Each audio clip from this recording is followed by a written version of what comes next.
Jacob was my third-born son, born June 30th, 2001. He was surrounded by love from me, his dad, his big older brothers, Jesse and Levi. And I might cry. Okay. We were so ecstatic to have a baby in the family. He brought us all so much joy. Jesse and Levi doted on him all the time and couldn't wait to see their baby brother when they arrived home from school. From Jesse cuddling Jacob to Levi playing and laughing with him. From an early age, Jacob loved music and could be found strutting his stuff in his diaper to Johnny Cash. He eventually became an amazing drummer who was self-taught and played in the school band for a couple of years. When Jacob attended play school, when he was 3 years old, the teacher thought he was struggling because he would go and play by himself and be entertained with absolutely nobody playing with him. He was very introverted and extremely shy. Through Jacob's early years with school, he struggled to find friends, and maybe that was from him being shy. We weren't entirely sure. He found a friend that seemed to stick around with him when he got to about grade 5, and that was Brody, who had to leave. Oh no, there he is, with the baby. Middle school was tough for Jacob, as he would come home and say he had no friends, and everyone hated him. I didn't understand that, as he was a nice kid and extremely generous. He spent a lot of time in his room playing video games, as most kids do. Jacob was bullied for years, I would come to find out years later. Fast forward to grade 9, he came to me and told me that he had tried marijuana. I wasn't happy with him and hoped he would not use anything again. The only thing I appreciated was his honesty and coming to me. That's one of Jacob's best qualities, was his honesty, and he had a conscience. By the age of 15, he started missing school and was battling with me more and more. I knew he was using something but wasn't sure what, but it was definitely altering his mood and behavior. At this point, he became suicidal, and I took him to the hospital where he stayed 30 days. Jacob seemed to be doing better as they had diagnosed him with some disorders and started to medicate him. This lasted a short while, and the time came when I couldn't handle him anymore, so told him he needed to leave. He ended up moving in with his friend and started using stronger drugs and missing school almost daily. I would see him from time to time, but he wasn't my same boy. He was addicted to something far worse than I could imagine.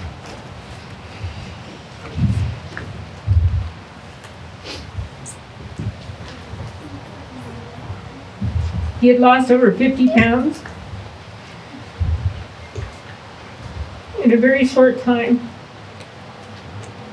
I found out his friend, who was using drugs, had introduced Jacob into new things to experiment with. They were left alone for long periods of time, and his friend was dealing drugs out of his house. I would bring Jacob back home, and he wanted to change. I wanted to help him in any way that I could.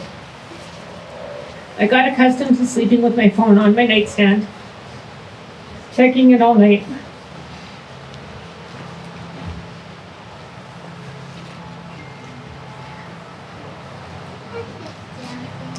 Fearing I would miss a call from him, the police, or worse, the hospital. The hospital visits were becoming more regular for him, and you could see he wasn't strong enough to fight these demons that were taking over his thoughts, mood, and body. In October 2019, I got the call that I'd been dreading. It was the hospital. They thought they had my boy, but were unsure as he had no ID when he came in. They would give me no information. As I tried to navigate through early morning rush hour traffic, tears filling my eyes so much I could barely see the road, fearing the worst. I called my boyfriend and my boys and let them know. They met me at the hospital, fearing what we would see. We were finally allowed in to see him and was told he had overdose and they had to intubate him. He was alive but groggy from the leftover drugs in his system. He vowed he wanted to get off this crap and go to treatment.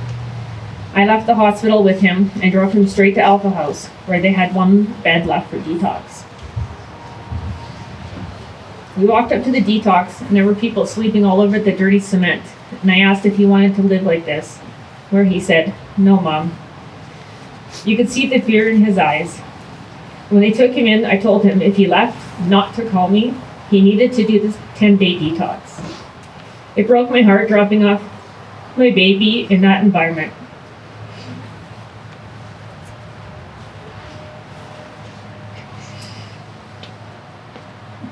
As I burst into tears driving away, he was brought to a hospital a day later, going through some serious withdrawals, and that's where he was told by a young doctor to deal with his drug issue. Then he could deal with his mental health issue, and walked out of the room while Jacob was asking him a question. There he was left to feel like his life and addiction was worthless. I brought him home after that, and he agreed to stay off all drugs. By November, he was working and feeling some self-worth, going to bed at 8 p.m. and waking himself up at 5 a.m., never missing a day. He loved working and being a part of something and finally fitting in and being accepted. You could see the happiness in him, and he wanted to be in a trade where he could build things. January 2019, COVID started to rear its ugly head, and Jacob was laid off. This sent him spiraling out of control as he couldn't find work elsewhere. He needed a routine. His use went up significantly, and he was more intoxicated than not. After quite a few hospital visits, he finally agreed to treatment. He went to Henwood in Edmonton, where I took him for 3 weeks, but ended up being 5 weeks, which he didn't mind at all. He would call me often, and was such a different kid. "Hi, Mom, how are you?" He would ask every time and tell me how much he was loving this place, and especially the food. That boy loved to eat. He gained some much needed pounds in there, and when he completed his program, I was there to get him. Jacob lived in a sober living house in Edmonton for a month, then back to another treatment in the wilderness. I wanted him to get stronger, the more help he received. Unfortunately, he didn't complete the program, as it was 12 weeks long and his mental health was suffering, feeling so isolated. He didn't want to go back to Edmonton, so I brought him home, afraid he may relapse, but also giving him many rules. Jacob was certain he wanted to finish his high school and become a doctor to help others and stay off of the drugs. He was free from substances 4 months. We were all so proud of him.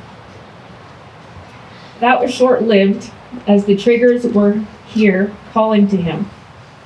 So he relapsed and started to use immediately. I was losing sleep as he was up all hours and sleeping during the day, continuously leaving for short periods of time, picking up his drug of choice, which was usually Xanax. I had to ask him to leave again, and this time he was homeless, staying at the Mustard Seed for a couple of weeks. He called me all of the time, checking in, and for that I was grateful that he was alive. Trust me, knowing your child is on the streets of downtown Calgary is the most heart-wrenching feeling ever. My stress level was at an all-time high. Luckily, he was accepted into a group home, or so I thought. Far from lucky, he was living with others who were using stronger substances like meth and fentanyl. I knew this wouldn't end well for Jacob. I seen him November 11th, 2020, in the evening when I went to meet him to pick up his medication. He didn't look well. He looked agitated and very tired. We said our goodbyes, and I messaged him, "Jacob, you need to get your shit together." He said he would. He said he loved me, and I said it back, thinking I would talk to him tomorrow. The next day at 12:32 p.m., my life changed forever. I was told they had found my boy unresponsive.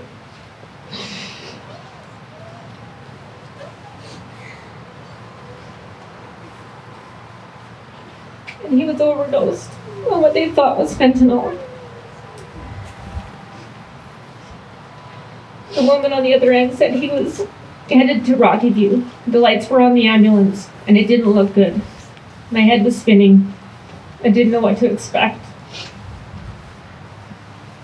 I got to the hospital and was ushered into a waiting room from a social worker who said the doctor would take me to see Jacob and I asked how he was, and she told me not good.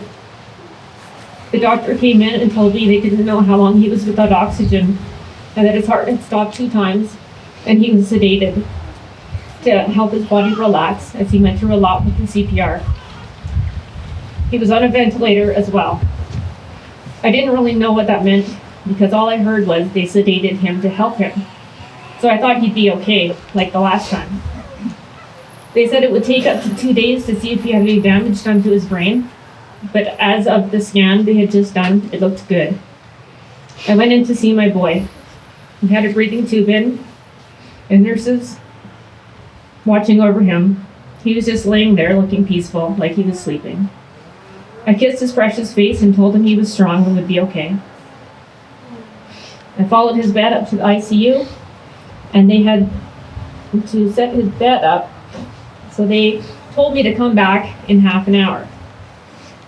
I came back up and was met at the door by his nurse, who told me I couldn't come in until they tested him for COVID, and it came back negative. He said he would call me if Jacob took a turn for the worse, and would let me in to say I would see him later. I asked how he was doing, and only after I heard the words, "He's critical, he's on life support," did it sink in that Jacob wasn't breathing on his own, and he may die. I called the next day and they told me his test was negative, so I came in with my boyfriend to see him. Jacob was alert, his eyes were open, and he could hear us asking him to squeeze our hands, wiggle his toes, and blink. He did it all. We were so happy. We thought he was going to make it. We visited a while, then left thinking he was going to be okay. I called the next morning for an update, and the nurse said there was a change, that he had had some seizures, and one pupil was dilated the night before. I didn't know what that meant, and the nurse said we were waiting for the doctor to look at the EKG results. I rushed in to see him and sat with him all day. At some point during the day, his other pupil dilated, and he wasn't responding. It was just me and my boy in the room when I told him it was okay, if he needed to go, and that I didn't want him to suffer anymore.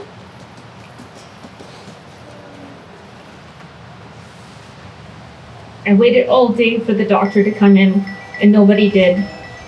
At 5:30, Jacob's blood pressure started to rise, and I was looking at his monitor, then him, back at the nurse's desk, wondering what was happening. A nurse came in when his blood pressure was 191 over something. I can't remember the other number. The nurse said that his sedation was paused, his blood pressure would go back down, and left. At 6:20, it started to spike again. I was watching all of this, feeling helpless, and nobody was coming in. Jacob's blood pressure rose to 229 over something, and watching his chest and face going red was causing me so much anxiety inside. The doctor came in finally, and I asked, "Why is this happening?" She told me Jacob had suffered a traumatic injury to his brain, and that his brain was swelling, and eventually the fluid would cover his brainstem, and that she thought his brain had died.